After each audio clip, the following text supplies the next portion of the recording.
For a long time, Iman Shumpert and Teyana Taylor felt untouchable.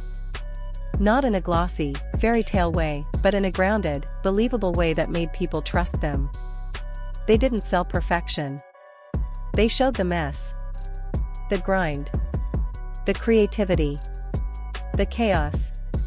The love that felt earned rather than staged. Fans didn't just admire them from a distance, they believed in them.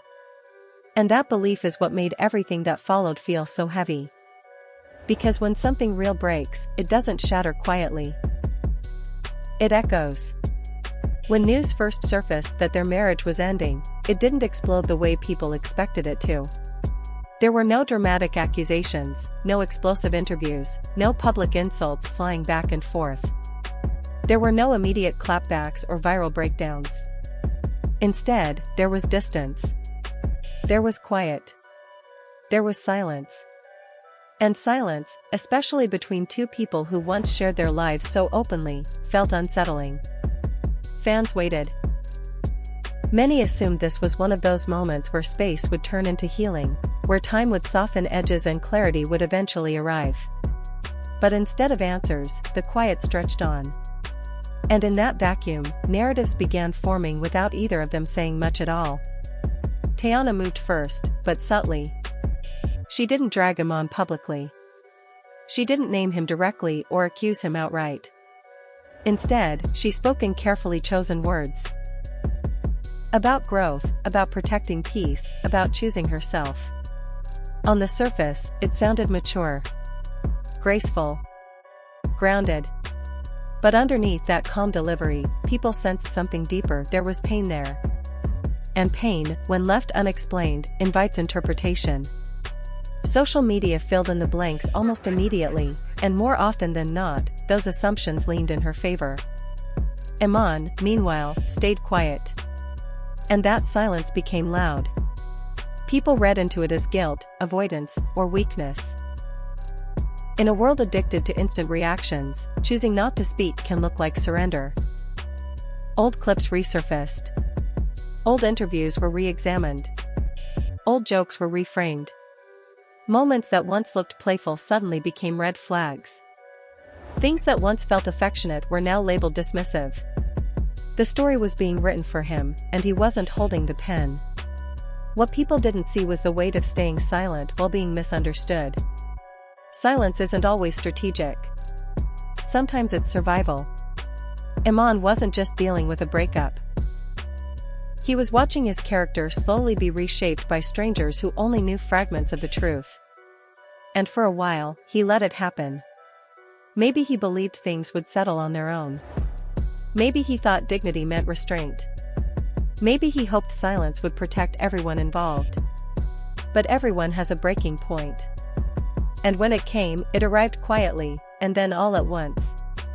When Iman finally responded, it wasn't through a reckless rant or an emotional outburst.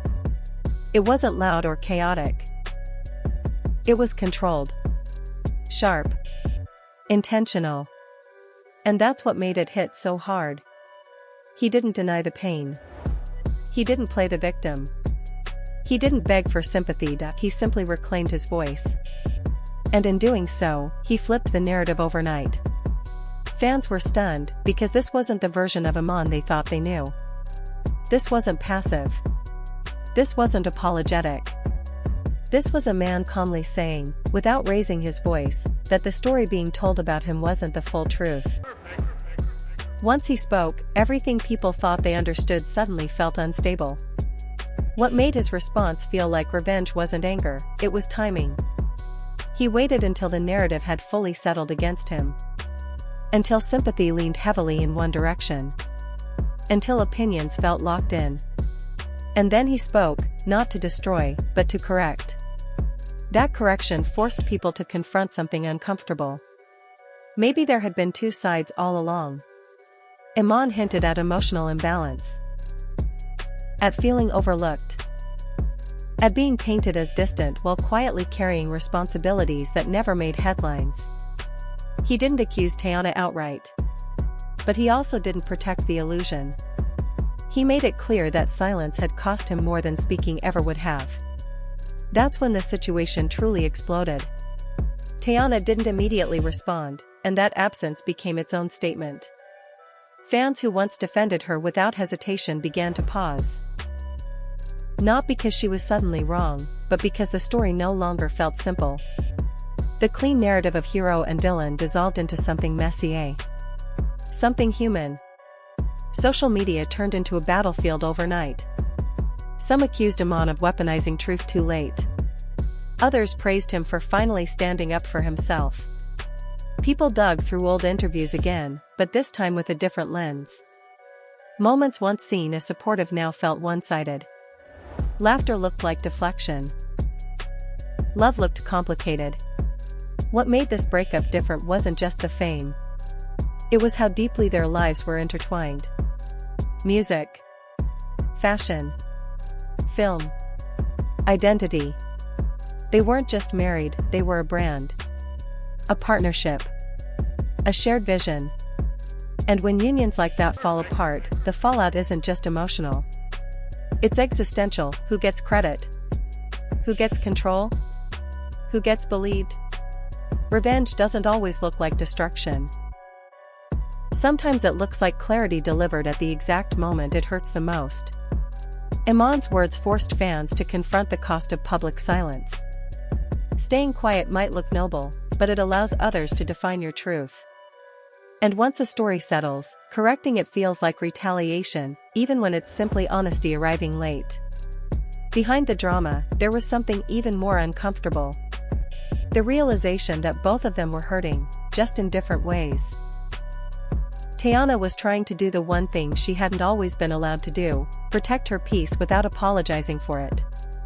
Iman, on the other hand, was trying not to combust under the weight of being misunderstood, painted as the villain in a story he felt was missing entire chapters. Neither of them walked away clean. Neither of them walked away unscarred. Because when something rooted in love breaks under pressure, it doesn't just fracture, it bruises everyone involved. What made the situation heavier, and more dangerous, was the presence of children.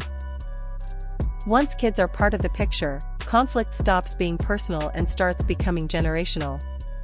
Suddenly, it's not just about pride or hurt feelings. It's about what gets absorbed quietly. What gets overheard. What gets carried forward long after the cameras stop rolling. Every post hits harder. Every caption lingers longer.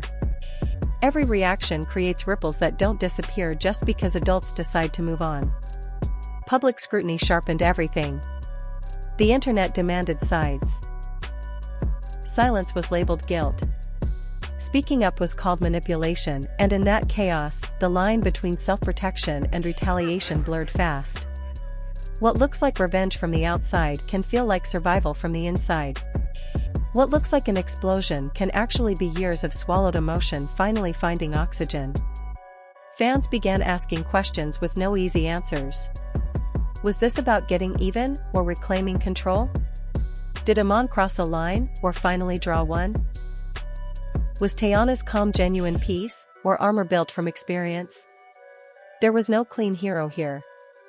No single villain. Just two people navigating unresolved pain while millions of strangers dissected every move in real time. And the most uncomfortable truth of all is this: both things can be true at once. Someone can be protecting themselves and still causing damage. Someone can be hurting and still hurt others in return.